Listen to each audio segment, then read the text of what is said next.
Hi, Tracie. Hey, Betty. How are you today? I am doing super well. How about yourself? I am also doing super well. We're twinsies. Look at that. Um, Tracie, tell us about you. Nutball number one, and I love it. I am a born and bred daughter of Kentucky who is probably the first in five generations who left the state. I've lived all throughout the United States, have had a delightfully random life, and worked across a variety of industries. Um, and I'm now in Austin, Texas with my family and absolutely loving it here. And yeah, that's me in a nutshell. I've heard great things about Austin and about you. Uh, Oh, so, so what would you say are your biggest accomplishments in life and in work?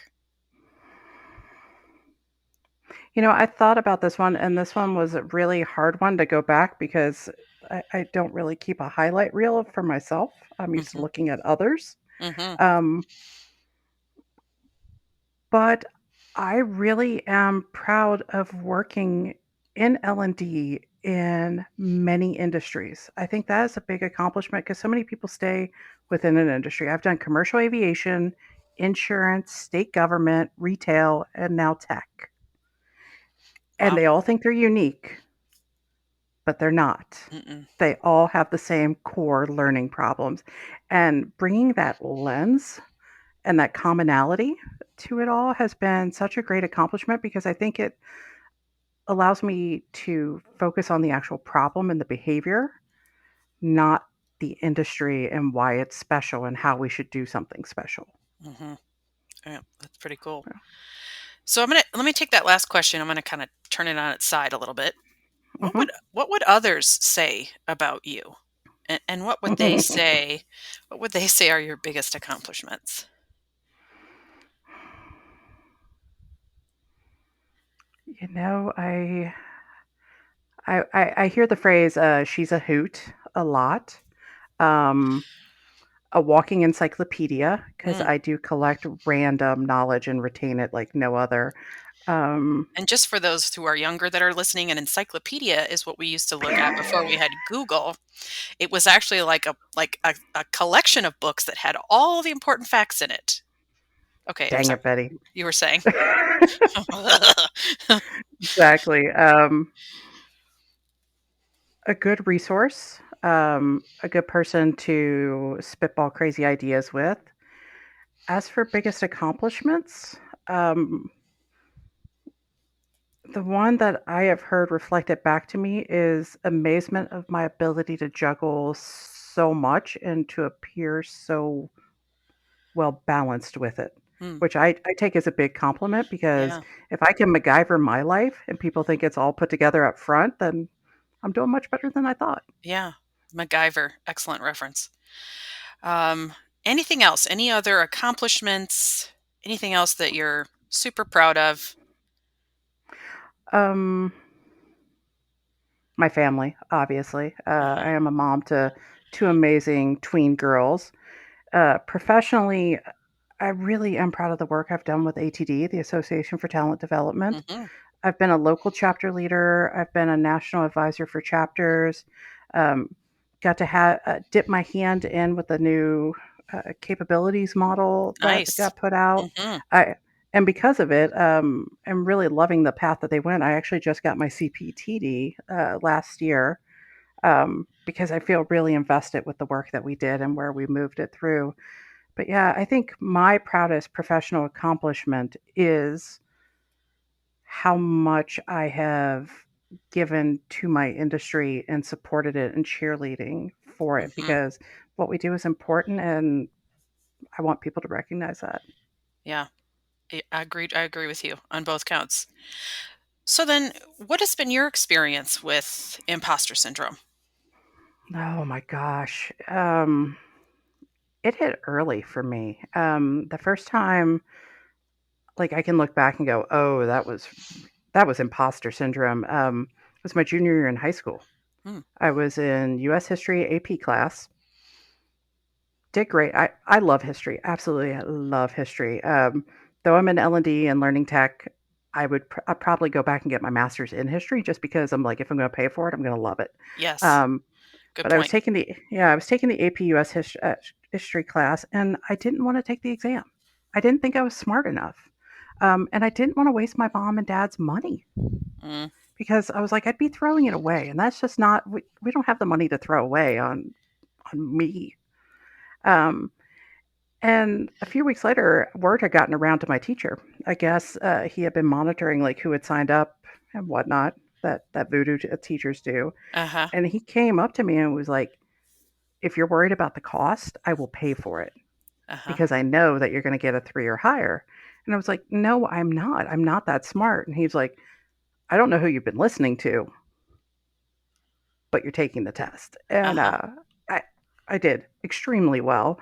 Um, But it was that who I was listening to was that nagging voice in the back of my head telling me Mhm. like, "Oh, no. No. That's just throwing your money away. Don't do that." Right. So, do you still struggle with imposter syndrome? Absolutely, though I have found it has morphed into a more subtle, Mm. potentially a little more dangerous form of deprecation. Mhm. I often get that if you've thought of it, somebody else obviously has done it. And, Dismissive thoughts. Just dismiss yeah, that thought. Yep. very like "Look at you being too big for your britches." No. No. Well, that just brought back memories. Too big for your britches. I've been called that a few times. Yeah.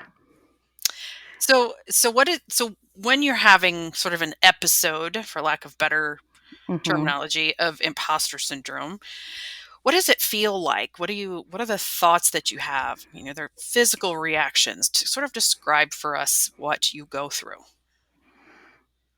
Yeah, one of the things I've noticed is that I don't do a good job at recognizing that I'm suffering imposter syndrome, but I've gotten really good at noticing the side effects when Mm, they manifest, and that is usually anxiety, mhm, um, and if I let it go too long, insomnia, because I start worrying, mm, and I go through that, and it's really I have to pause and I have to reflect and be like, "Why am I anxious? What am I worried about? What am I nervous about? What's" and that can take several because it's like somebody has the 7 whys of process yeah, reasoning. yeah, Um, I've gotta keep going and going, and it can take a bit, but it's that anxiety, and that's what I've recognized as the main trigger, that when I can recognize that my anxiety is peaked, that I have to be like, "Okay, this doesn't happen without a reason. What is that reason?" And 9 times out of 10, it's imposter syndrome. mhm.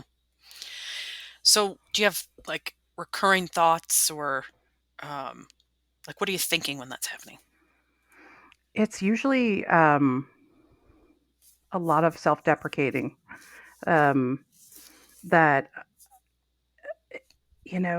especially every time I start a new project, a big project, or I'm working in a new company or with a new client, it's just, "Are you really good enough for this? Are you really capable of doing this? Do you even know what it takes to do Mm, th" I mhm, mean, it is that, like, every high school bully in every teenage film is the imposter syndrome voice in the back of the head, going yep, through and finding all the weaknesses and just poking. I was like, "Would you like to poke at a bruise while you're at mhm, it? right, Because this is you're mentally doing that." But yeah, those are the thoughts. It's always the very put down, negative thoughts, and they do change from time to time based off of, like, where you are in life and, like, what I'm working on as to how mean the mean girl in my head doing imposter syndrome is. mhm, yeah. So, one more question on that, and then we'll kinda move into coping, but, do you hold on, the question went away. Why did I have to preview that we were going to coping? Because that made me forget the question.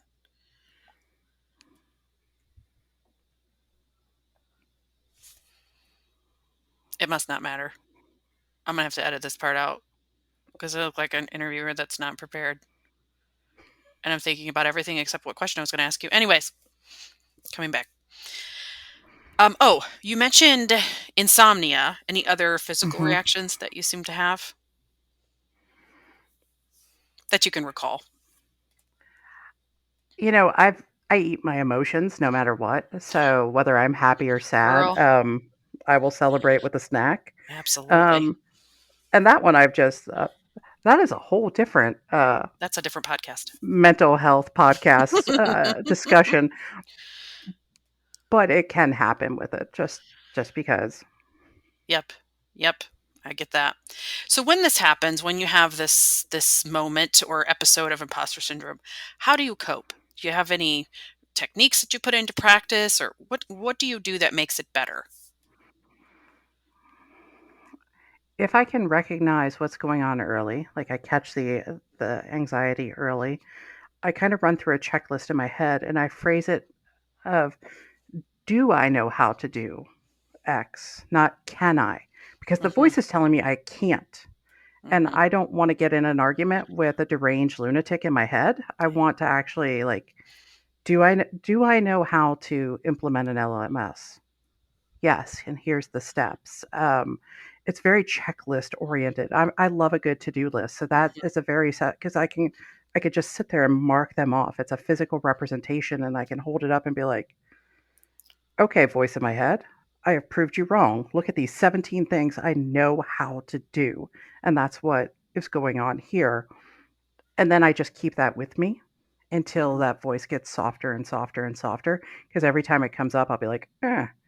Um, But if I don't catch it early, where a little self help can go through, it having a circle of peers and friends who you can go to, and especially as a woman, a pe- a peer circle of other women in the Mhm. industry, Mhm. because there is a lot of intersectionality that happens with imposter syndrome, and it's, oh, do that because is it because I'm a woman that they don't appreciate my thoughts?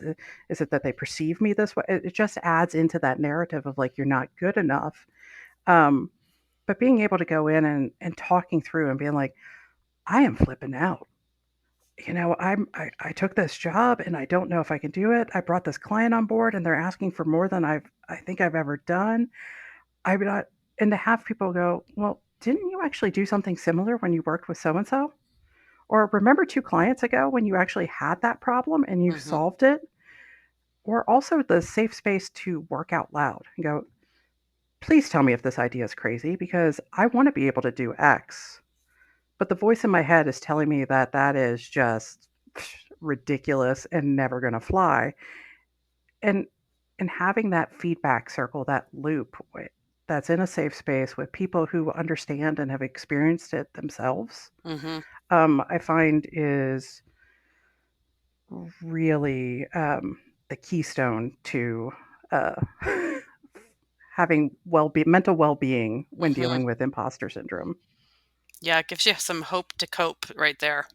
Yeah, So, what would you say to somebody who is experiencing imposter syndrome right now? What would you share with them? you're not alone. Um, that voice is a dirty, dirty liar. Mhm. Um, it's ridiculous. It is a mean bully. And really start to recognize what the side effects are in your life when you experience imposter syndrome. Because it's harder to dance with that devil in your head and solve that and be like, is this imposter syndrome or am I unworthy? Like it's hard to have that mental logic when you're going through it, but to notice like, oh, I've got an anxiety. I'm really nervous. I'm lashing out at the people around me. Knowing those side effects can help you pause and reflect, Mhm. and then know if you need to take your coping steps or go get help. Mhm. Um, yeah, that's what I would recommend. I think that's a great recommendation. So, I have one more question for you, Tracy. Hmm. And that is, why did you want to be part of this imposter syndrome project? What made you say yes? The more we can normalize these conversations and learn to accept ourselves for who we are. Mhm.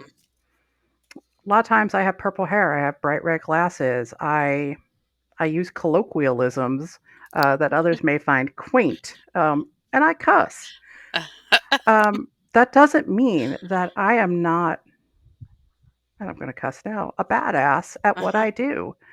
And I want other people to recognize and have these discussions so that way we can really feel safe in ourselves. Because if I'm not fighting and if you're not fighting who we are and what we and how we best do what we do, we're unstoppable. Mhm.